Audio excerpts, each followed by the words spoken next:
Bismillahirrahmanirrahim. Assalamualaikum warahmatullahi wabarakatuh. Teman-teman semua, selamat datang kembali di Abu Uwais Channel. Di video kali ini kami akan menyampaikan sebuah kisah tentang bagaimana dahsyatnya doa seorang ibu kepada anaknya. Ini merupakan kisah dari seorang lelaki yang ahli ibadah yang bernama Juraij. Karena ketekunannya di dalam beribadah, maka Juraij memilih untuk mengasingkan dirinya di daerah pegunungan, sehingga ia bisa khusyuk mengisi hari-harinya untuk senantiasa beribadah dan bermunajat kepada Allah Subhanahu wa Ta'ala.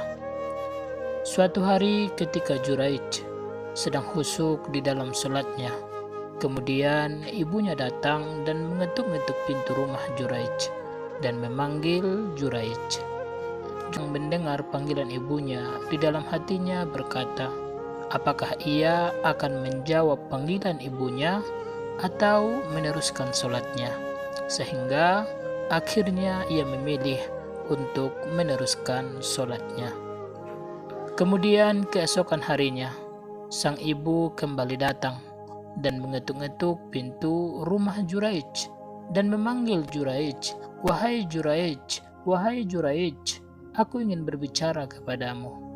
Dan Juraij mendengar panggilan ibunya, akan tetapi ia dalam keadaan sholat, sehingga dalam hatinya kembali berkata, apakah ia akan menghentikan sholatnya dan menghampiri ibunya, atau ia tetap melanjutkan sholatnya. Dan lagi-lagi Juraij memilih untuk melanjutkan ibadah sholatnya, karena di pikirannya Allah jauh lebih penting daripada ibunya. Ia jauh lebih mencintai Allah ketimbang ibunya.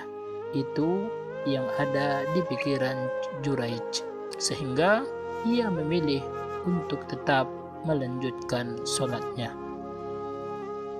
Kemudian keesokan harinya, ibunya kembali datang dan memanggil Juraij. Dan Juraij sebagaimana biasanya, ia sibuk dalam sholatnya, dalam beribadah kepada Allah, sehingga ia tidak menjawab panggilan ibunya. Lalu sang ibu akhirnya merasa kesal dan marah. Sang ibu pun kemudian berdoa, "Ya Allah, jangan engkau cabut nyawa Juraij sampai engkau hinakan wajahnya di hadapan para pezina." Teman-teman semua, orang-orang Bani Israel telah menyebut-nyebut ketekunan ibadah dari Juraij. Semua orang sudah tahu bahwa Juraij adalah orang yang sangat tekun beribadah, sehingga akhirnya adalah salah satu seorang pelacur yang ingin menggoda dan menguji ketaatan Juraij. Dan perempuan tersebut pun mendatangi Juraij dan kemudian menggodanya. Akan tetapi Juraij tidak memperdulikannya. Lalu kemudian wanita pelacur tersebut pun mendatangi seorang penggembala yang kebetulan tempat tersebut tidak jauh dari kediaman dari Juraij. Kemudian wanita pelacur tersebut pun berzina dengan penggembala tersebut, sehingga wanita itu pun hamil. Tatkala wanita tersebut melahirkan anaknya, maka orang-orang bertanya siapa ayahnya, sehingga hal ini pun diadukan kepada sang raja.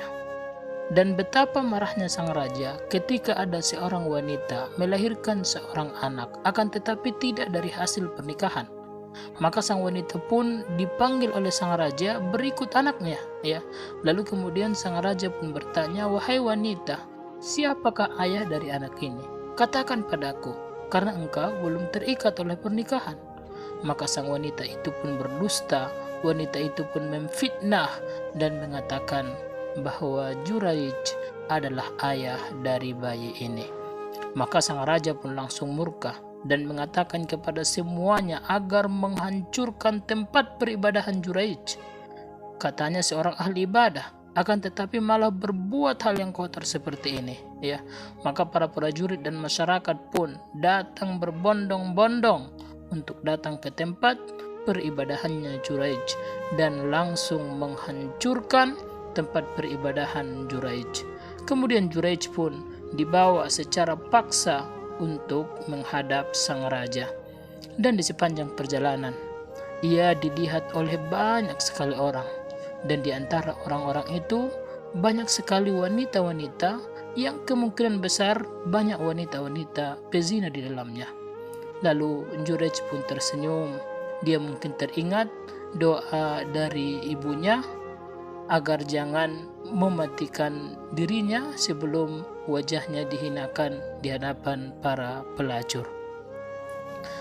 Kemudian ketika sudah sampai di hadapan sang raja, maka sang raja pun bertanya, "Wahai Juraij, apa yang sudah engkau lakukan?" Juraij pun menjawab, "Apa yang sudah aku lakukan, wahai raja? Aku tidak tahu." Maka sang raja pun menjawab, "Engkau telah berzina dengan wanita ini sehingga ia melahirkan seorang bayi." Kemudian mendengar hal tersebut, di tengah besarnya kesulitan yang sedang ia hadapi, ya, maka Juraij pun meminta izin untuk sholat dan meminta petunjuk kepada Allah Subhanahu wa Ta'ala. Setelah selesai sholat, kemudian Juraij pun menghampiri bayi itu.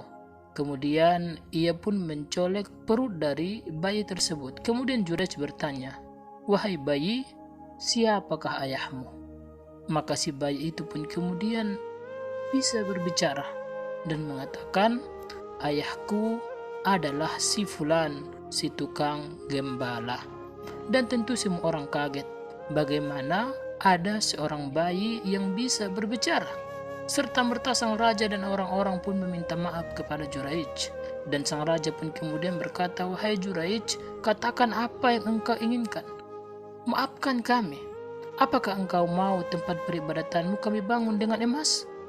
Kata Juraij, "Tidak wahai raja, cukup dibangunkan seperti semula saja."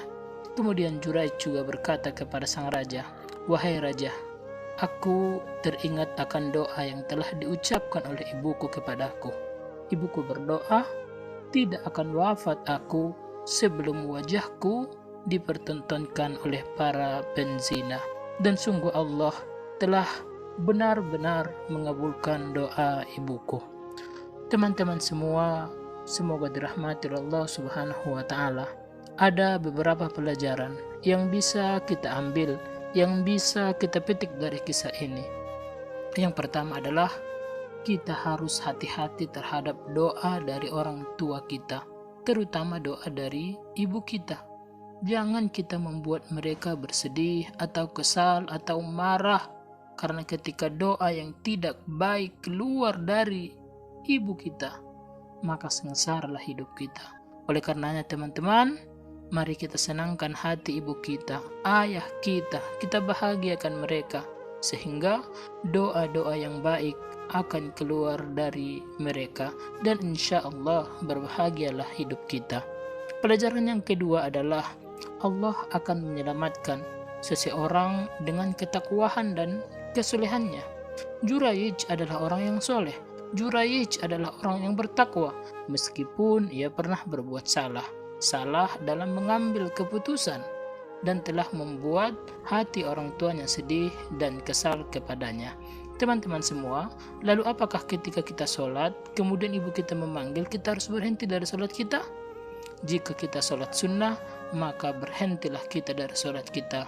Jika sholat wajib, maka berikan isyarat dengan menguatkan suara atau selainnya dan mempercepat sholat kita. Kemudian yang ketiga adalah lagi-lagi orang-orang yang soleh seringkali mendapatkan karomah dari Allah Subhanahu wa Ta'ala. Sebagaimana bayi dalam kisah Juraij, bayi ini bisa berbicara.